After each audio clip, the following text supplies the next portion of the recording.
Are you scared? Are you worried about the interest rates? You've got to watch this video today.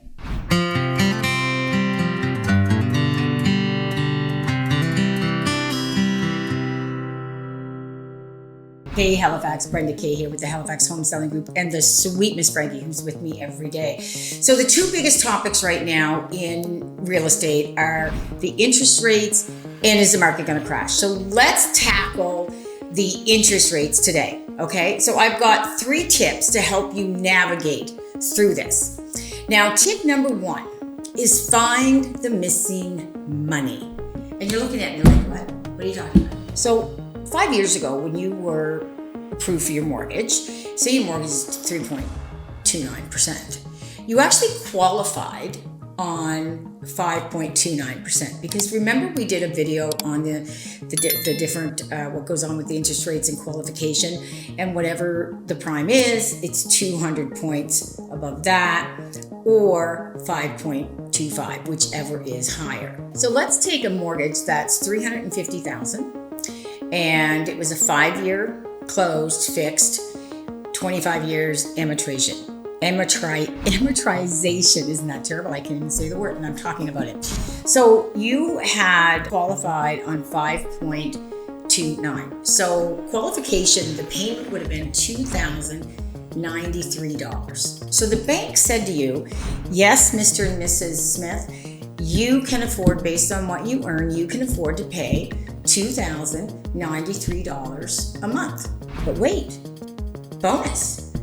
The actual payment on 3.29 would be $1,708. There's a difference of $385. So where's that money? And I ask that question not being funny or facetious, but sometimes what happens is when we have money that we look at it like extra money. We don't think about it and say, okay, look, I should really be tucking away this much a month in case the interest rates do change when I go to renew in 5 years. Tip number 2 would be to look at your budget. So now we found there's $385 worth of missing money. So let's look at your budget. And I have put a link to a budget sheet below. Rewrite your budget and look at everything. And I mean, I'm talking everything. Haircuts and clothing and kids' recreation.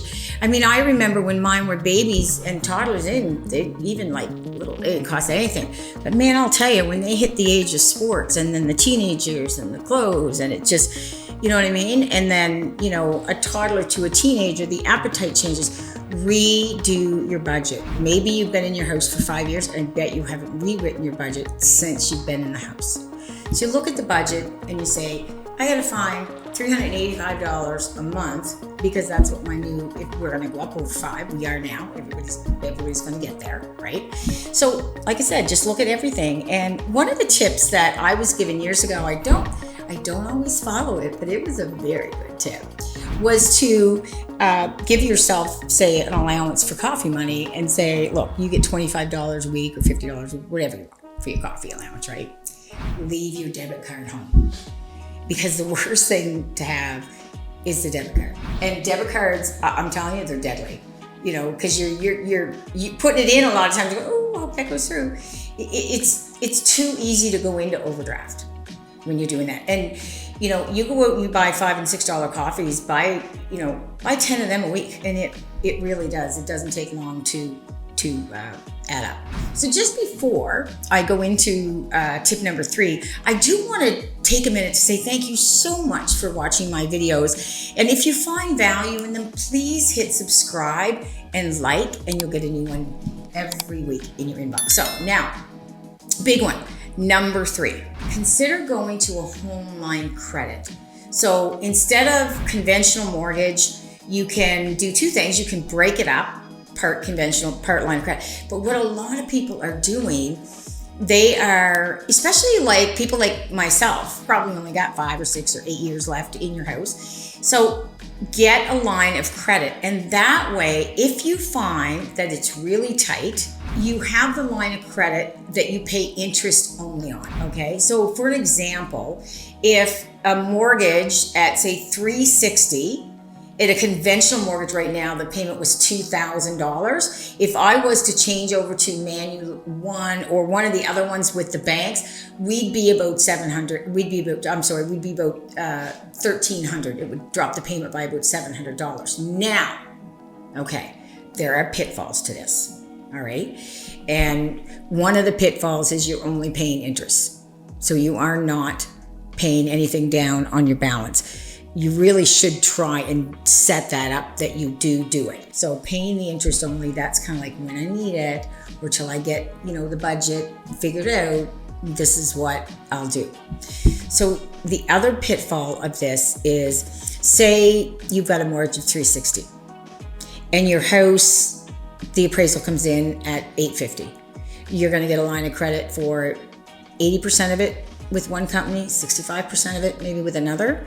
So you're going to get a line of credit much higher than the $360 that was on your mortgage. Pay off your mortgage, okay?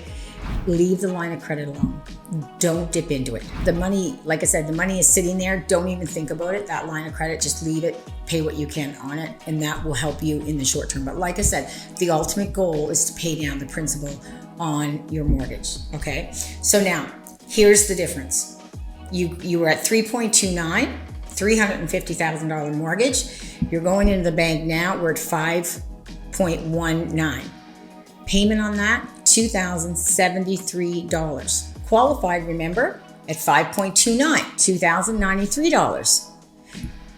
You're $20 ahead, actually, even going up. You've got that $20. I know it doesn't seem like that, and it's kind of hard to get your head around, but remember, find that money. You were pre-approved, on 5.29 or 200 basis points above whatever your current rate is, or 5.25%, whichever is greater. So I would love your thoughts on this. What do you think? Are you a certain age that you'd consider taking your conventional mortgage and going to a line of credit? I know myself at my age, I'm considering it, stay in the house a little bit longer, be selling it in a few years. And there is still enough equity that even if the market does settle or does not appreciate at the rate it has been the last couple of years, because it's not going to, people, come on. We all know it's not going to stay at 20, 24, 28, 16, 18. My God, the percentage increase month over month in the last 2 years have just been crazy. So what are your thoughts? Share your thoughts. Would you stay conventional? Would you do a line of credit? Would you combine the both? And do you think you'd have problems with the pitfalls of them? I'd love to hear your comments on that. This is a hot topic today. These interest rates, I remember the days at 13% when I bought my first house. The interest rates creep up and it's scary. You've got to have a plan. You've got to be ready for it. So thank you so much for tuning in. I am Brenda Kay with the Halifax Home Selling Group, and this is the sweet Miss Frankie who's here with me every week. And I thank you so much for joining in. I'll see you next week. Cheers.